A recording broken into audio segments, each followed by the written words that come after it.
Ini surah Al-Waqi'ah. Tertib surah ke-56. Bilangan ayat 96. Ini termasuk dalam surah Makkiyah lagi. Tertib turunnya ke-46. Bilangan paragrafnya ada 7. Mesej utama surah ni apa? 1. Kata 2. Kepada kepimpinan Quraisy. 2. Perubahan besar akan berlaku di hari kiamat, di mana sebahagian manusia diangkat darjatnya dan sebahagian lain pula dijatuhkan darjatnya. 3. Tinggalkanlah syirik dan pilihlah ajaran tauhid setelah mendapat pencerahan daripada dalil-dalil anfusi, afaqi dan Qur'ani tentang kemungkinan berlakunya kiamat. Itu dari segi orang biasa yang kosong pikiran, dia agak terima mungkin ke tidak, jangan kata mustahil. Duduk situ, boleh jadi. Boleh jadi, tak apa dah dulu. Kalau macam ni, tidak mustahil, boleh berlaku. Duduk situ dulu, tak apalah. Lepas tu kita kira lah, perlahan-lahan. Yang keempat, kesudahan yang berbeza untuk al-mukadzibun ad-dallun dan al-musaddiqun al-muhtadun. Paragraf 1 ayat 1 hingga 9, pemandangan hari kiamat dan pembahagian manusia pada hari itu. Paragraf 2 ayat 10 hingga 26, keadaan as-sabiqun. As-sabiqun keadaan dia macam mana di akhirat besok. Yang ni orang yang ke depan, orang yang mendahului orang lain dalam perkara-perkara kebaikan, kebajikan. Macam mana kedudukan mereka. Paragraf 3 ayat 27 hingga 40, keadaan ashabul yamin. Ashabul yamin, golongan kanan. Golongan kanan. Dia akan sebutlah sifat-sifatnya macam mana. Paragraf 4 ayat 41 hingga 56, ashabus shimal. Mana keadaan ashabus shimal, mana golongan kiri. Paragraf yang kelima ayat 57 hingga 74, 4 dalil afaqi dan anfusi tentang kemungkinan adanya hari akhirat. Mana kepada orang-orang kafir yang tidak percaya, tak tahu apa Islam, biar dia terima dulu. Mungkin, kemungkinan. Tapi bagi kita memang pasti. Paragraf yang ke-6 ayat 74 hingga 82, Quran adalah wahyu daripada Allah, bukan kalam syaitan. Paragraf yang ke-7 ayat 83 hingga 96, betapa tidak berdayanya manusia ketika hampir mati. Balasan yang berbeza di hari kiamat yang akan diterima oleh ashabul yamin dan ashabul shimal dan as-sabiqun. Tak sama balasannya. Itulah secara kasarnya kandungan surah Al-Waqi'ah. Zaman diturunkan. Al-Waqi'ah itu maknanya suatu perkara yang pasti akan berlaku. Al-Waqi'ah, yang pasti akan menjadi kenyataan, akan berlaku. Kiamatlah, maksudnya kiamat. Surah Al-Waqi'ah diturunkan sebelum Sayyidina Umar memeluk agama Islam lagi. Ia seperti surah Taha.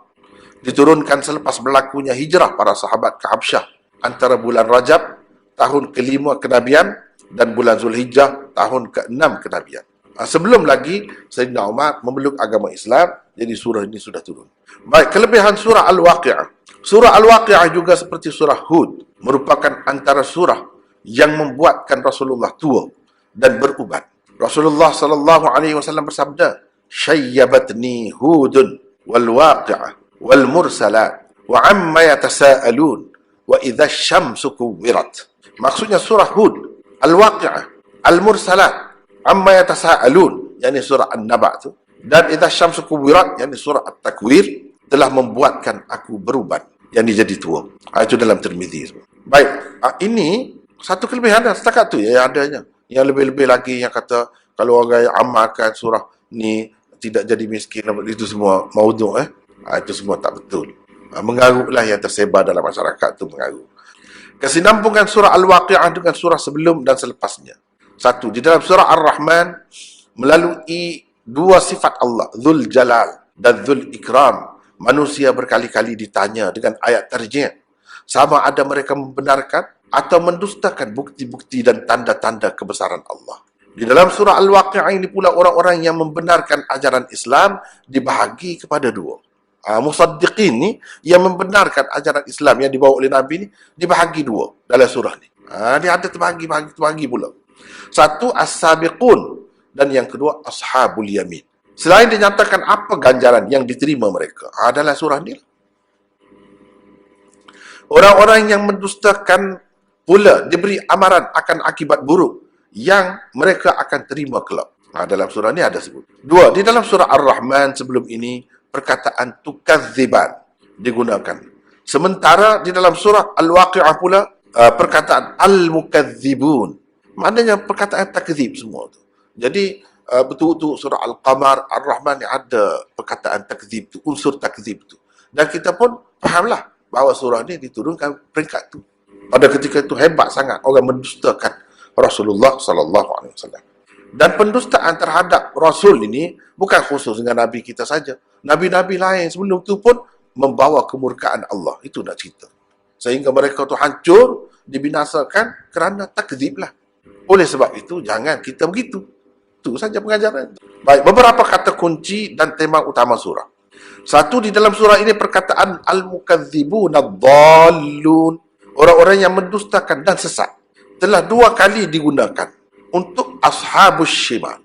Maknanya golongan kiri ini Allah SWT sebut orang-orang yang mendustakan dan sesat 2 kali. Maknanya penting lah tu. Yang jadi sesat tu sebab apa? Yang jadi ashabus shimal tu sebab apa? Sebab ada al-mukadzibun ad-dallun.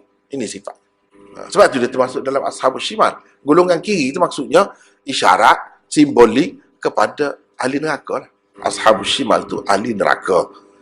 Maknanya di akhirat besok, kalau tidak binasa pun dalam dunia ni, Tuhan tak hukum pun al-mukadzibun ad-dallun, akibatnya neraka. Situ tempat dia. Tak ada tempat yang sesuai dengan dia. Sebab apa nak masuk syurga tak boleh. Dia kotor. Kotor tak sesuai dengan syurga. Sebab itu disuruh kita bersihkan diri sangat supaya melayakkan diri dengan syurga.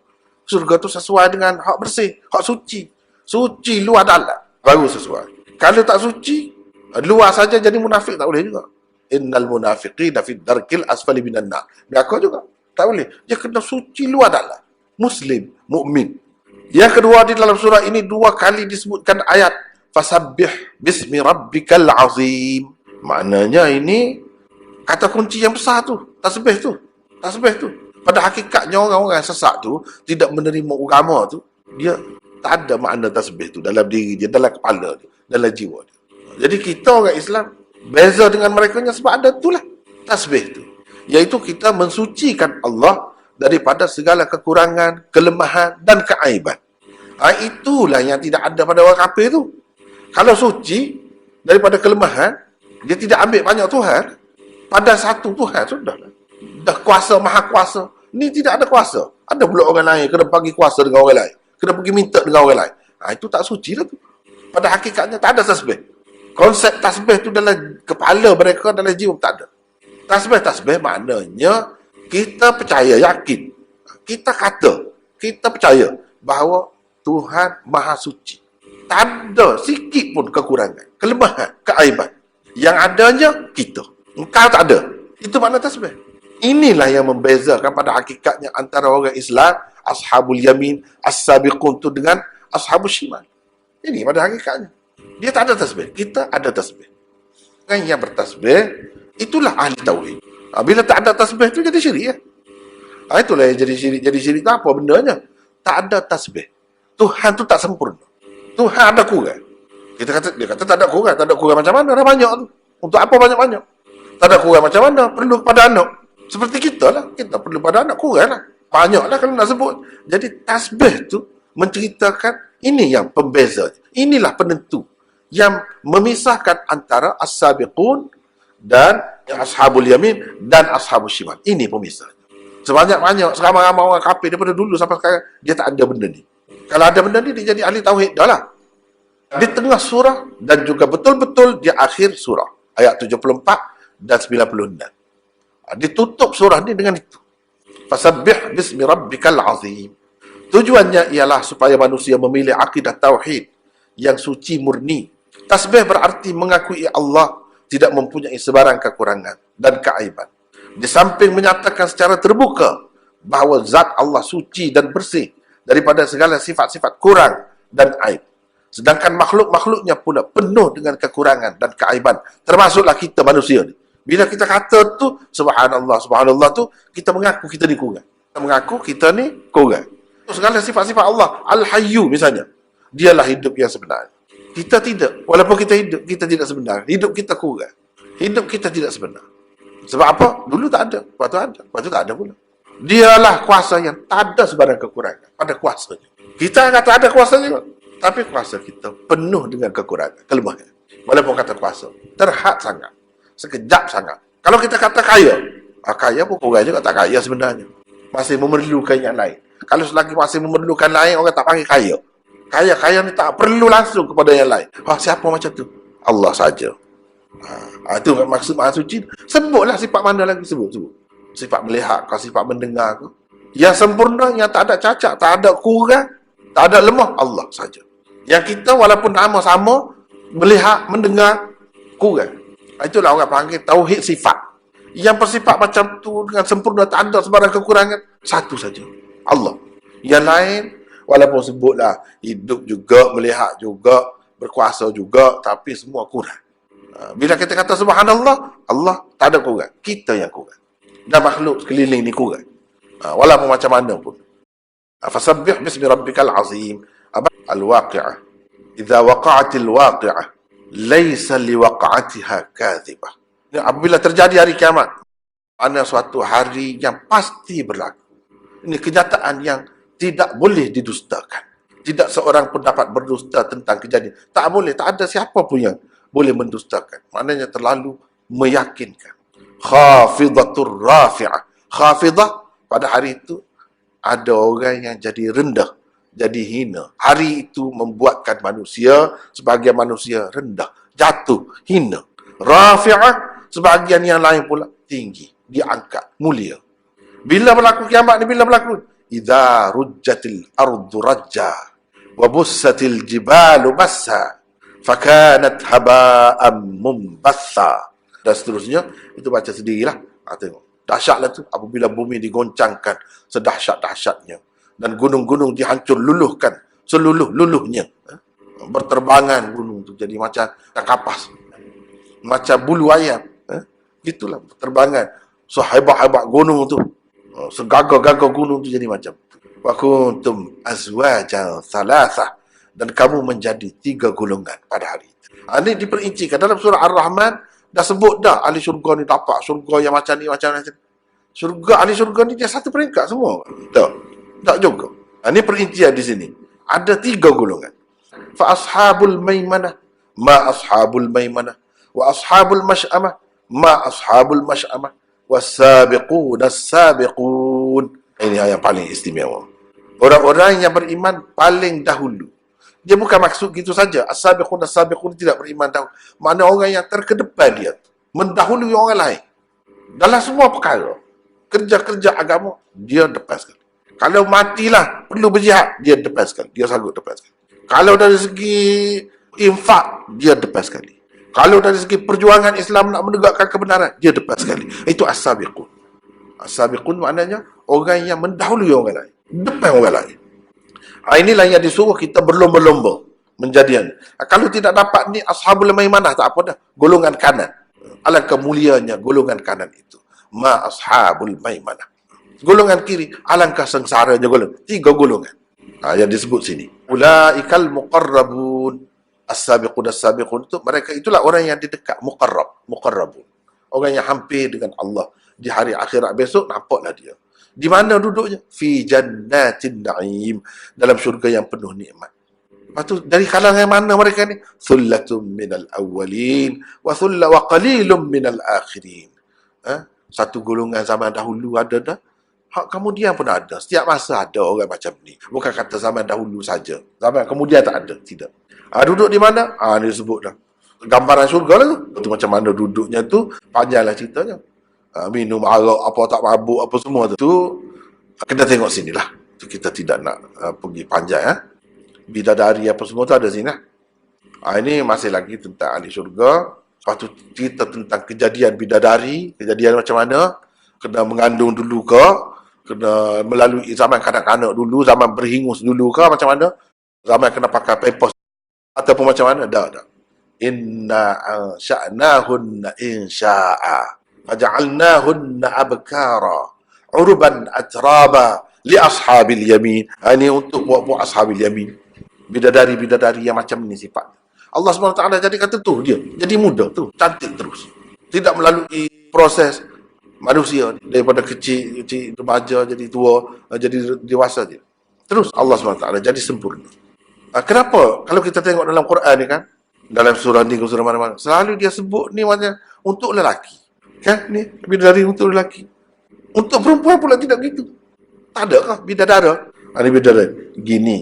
Kebanyakan pejuang-pejuang, orang-orang yang buat kerja kuat-kuat, orang lelaki. Dan lelaki memang nak benda tu. Hendak dia tak puas hati dalam dunia, Allah SWT akan bagi di sana. Pejuang-pejuang yang hebat-hebat, yang mati, dibunuh gitu gini, pergi medan perang, pada sahabat-sahabat perempuan tanya, kami macam mana nak pergi perang? Nabi kata tidak. Jihadukun al haji. Haji, jihad kamu. Kamu dah dapat pahala jihad, dah pergi haji tu pun. Maknanya, mula-mula tidak perang. Dalam keadaan terdesak benar baru perempuan. Perjuangan ni lelaki. Dan perempuan ni pun sifat dia suka dipilih, bukan memilih. Jadi kita ni nak pilih, nak lagu ni. Perempuan dia suka dipilih. Itu sifat semula jadi dia. Dia nak orang lebih pilih dia. Itu sifat dia. Orang lelaki, dia nak yang lebih, dia nak pilih. Itu sifat dia. Sebab itu Allah SWT sebutkan yang lelaki. Yang perempuan dia tak sebut, bukan bermakna tak dapat. Bukan bermakna tak dapat. Terutamanya, kalau yang tak ada pasangan lagi mati gitu je. Akan ada lah juga pasangan dia besok. Kira-kiranya. Kalau tidak, tengok orang lain ada pasangan, sedih lah pula dia kan. Mana ada sedih dalam syurga. Panjang cerita lah tu. Lepas tu ashabus shimalnya macam mana? Fi samumin wa hamim. Ini cerita ahli neraka pula, panah-panah tak kira lah. Minum air panah. Apa ni semua ni di sini cerita. Lepas tu disebutkan kekuasaan Allah begini-gini, panjanglah ceritanya. Lepas tu disebutkan tentang Quran. Quran ini betul-betul terpelihara. Dibawakan oleh malaikat la yamassuhu illal mutahharun. Tanzilun min rabbil alamin. Jadi Tuhan jaga, kamu jangan keliru, jangan takut Quran ini diganggu ataupun ditokok tambah oleh makhluk-makhluk lain kalau di tengah-tengah jalan tu, dalam perjalanan nak sampai ke bumi tu. Jangan. La yamassuhu illal mutahharun. Tak ada yang boleh menyentuhnya kecuali orang-orang yang disucikan. Siapa? Malaikat. Jadi bila ada malaikat tu, kamu tak perlu terfikirlah syaitan nak ganggu. Malaikat tu, jin ni, syaitan ni takut pada malaikat. Dia tak boleh duduk dengan malaikat. Kalah dia. Lari jauh tu bila ada malaikat. Jadi yang mengiringi Quran, dibawa Quran ni malaikat-malaikat. Inilah ceritanya. Lepas tu dicerita juga. Falaula idza balagatil hulqum wa antum hina idzin tanzurun. Ini satu perkara yang menarik juga. Yang disebut dalam Quran. Yang saya rasa kena sebut ni. Sebab apa, ramai orang takut. Kadang-kadang nak mati dia takut. Kalau mati semua digambarkan sakit semua. Tidak, bukan begitu. Tidak begitu. Ni dalam Quran sebut. Kalau ashabul yamin as-sabiqun tidak begitu. Yang sakit yang disebut dalam hadis tu seksa, itu ashabul shimal. Ini buktinya. Cuba kita tengok ni, baca terjemahan. Maka mengapa ketika nyawa sampai ke kerongkongan? Sini, nyawa duduk sini. Bila nyawa duduk sini, sampai ke halqum, wa antum hina idzin tanzurun. Kamu duduk nampak malaikat mari. Kamu nampak malaikat mari nak ambil nyawa kamu. Sebab tu kita tengok mata dia tu kan. Dia jadi terbeliak gitu. Duduk tengok, ambil nyawa. Lepas tu dia akan celik gitu, dia tengok, ni lah. Kamu duduk tengok. Sebab dia tengok dia celik gitu tu. Dengan sebab itu sunnahnya suruh kita luruk mata tu biar pejam gitu. Wa nahnu aqrabu ilaihi minkum walakin la tubsirun. Kami pada ketika itu lebih hampir daripada kamu. Cuma kamu tak nampak kami. Tuhan kata. Jadi kalau dia nak jaga supaya tidak sakit, tidak seksa, boleh sangat. Memang dalam hadis pun sebut begitu. Dalam Quran pun sebut. Disebut ni. Tak apalah, kita nak rengka-rengka. Fa'amma in kana minal muqarrabin. Adapun jika dia, yakni orang yang nak mati itu, termasuk orang-orang yang didekatkan kepada Allah. Muqarrabin. As-sabiqun tadilah. Farauhun wa rayhanun wa jannatu na'im. Maka dia memperoleh ketenteraman dan rezeki serta jannah kenikmatan. Ini terjemahan dia. Rauhun wa rayhan ini makna wangi bau. Dalam tafsiran yang lain. Itu sesuai dengan hadis pun. Dalam hadis pun sebut wangi bau. Wa rayhan, dan dia nampak comel taman-taman surga. Dia nampak bau wangi, bunga-bunga cantik nampak. Itu makna rayhan. Rayhan tu makna macam-macam bunga cantik. Warna-warni nampak. Wa jannatu na'im, dan ditunjukkan tempat dia dalam syurga, tunjuk. Dalam ayat ni pun ada. Lepas tu disebut adapun ashabil yamin. Ni pun mati. Okey juga. Maknanya orang Islam ni tak ada seksa. Orang yang duduk sebut seksa tu dia campur bau dengan ahli maksiat, dengan orang kafir. Padahal itu cerita lain. Cuba tengok ni. Dan adapun jika dia termasuk golongan kanan, fasalamul laka min ashabil yamin. Bertuah juga. Selamat, sejahtera juga. Kalau sakit seksa tu, sejahtera apa? Kalau macam tu, ni cerita nak mati lah ni. Maka keselamatanlah bagimu kerana kamu dari golongan kanan. Lepas tu barulah ni orang yang mendustakan ad-dhalin. Ni kata kunci ni, al-mukadzibin ad-dhalin dalam surah. Duduk sini. Fanuzulum min hamim. Hidangan mula-mula tu air panas dulu. Situ dia takut dah tengok. Dan malaikat suruh dia, akhriju anfusakum. Itu dalam Quran sebut. Kamu keluarkan. Cabut di nyawa kamu sini. Cabut. Malaikat kata begitu. Siapa tu? Kepada orang-orang yang ni, al-mukadzibin ad-dhalin, bukan orang Islam. Orang Islam tidak begitu. Dalam hadis berapa banyak sebut. Dia mari pun lembut. Macam doktor, sabar sikit saya nak itu sikit ni.